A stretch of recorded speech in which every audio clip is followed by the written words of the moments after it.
మనలో ఏ కోశాన కూడా అహంకారం ఉండకూడదు, అరాచకం అనేది ఎక్కడా కనిపించకూడదు. ఈ రాష్ట్రంలో అశాంతికి చోటు అనేది లేకుండా ముందుకు పోవాల్సిన అవసరం ఉంది. రాష్ట్ర ప్రజలందరికీ హామీ ఇస్తున్నా, సీఎం వస్తున్నాడంటే చెట్లు కొట్టేయడం, లేకపోతే రోడ్లు మూసేయడం, షాపులు బంద్ చేయడం, పరదాలు కట్టుకోవడం అవన్నీ ఉండవు.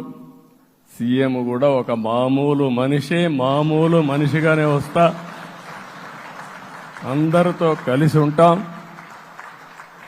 నేను సీఎంగా ఉన్నా మా మిత్రుడు పవన్ కళ్యాణ్ గారు ఏ హోదాలో ఉన్నది కూడా రేపు అనౌన్స్ చేసుకుంటాం. మేమందరం కూడా సామాన్యమైన వ్యక్తులుగానే వస్తాం మీ దగ్గరికి, మీలో ఒక వ్యక్తిగా ఉంటాం. మాకు హోదా సేవ కోసరం తప్ప పెత్తనం కోసరం కాదు. ఆ విషయం ప్రజలందరికీ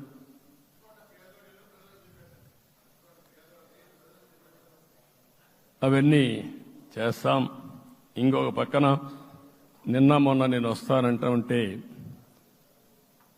వాళ్ళకు కూడా తెలుసు కాబట్టి ఎన్డీఏ అభ్యర్థిగా అంటే శాసనసభ నాయకుడిగా ఎన్నుకుంటారనే ఉద్దేశంతో, ముఖ్యమంత్రి అవుతాను ఉద్దేశంతో రోడ్లన్నీ కూడా నిలిపేస్తాను. నేను ఒకటే చెప్పాను, మేము వచ్చినప్పుడు ఒక్క నిమిషం ఒక సిగ్నల్కి ఇంకొక సిగ్నల్కి కొద్దిగా గ్యాప్ పెట్టుకోండి, అవసరమైతే ఒక 5 నిమిషాలు లేట్ అయినా మాకు పర్వాలేదు, కానీ ప్రజలు ఎవ్వరికీ ఇన్కన్వీనియన్స్ కలగకూడదని చాలా స్పష్టంగా ఆదేశాలు ఇచ్చాం.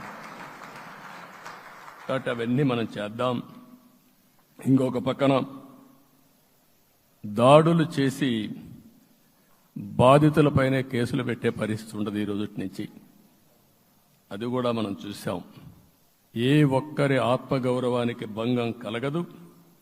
ఒక పాజిటివ్ గవర్నెన్స్ అన్ని చోట్ల కనపడుస్తుంది. ప్రజాహితం కోసమే పనిచేస్తాం. ప్రతి నిర్ణయం, ప్రతి అడుగు ప్రజల కోసమే ఉంటుంది. స్టేట్ ఫస్ట్ అనే నినాదంతో ముందుకు పోతాం. ఈరోజు మేము ముగ్గురం కూడా ఢిల్లీలో వెళ్ళినప్పుడు కూడా మా ఆలోచన ఈ రాష్ట్రం ముందుండాలనే ఉద్దేశంతోనే ముందుకు పోయాం.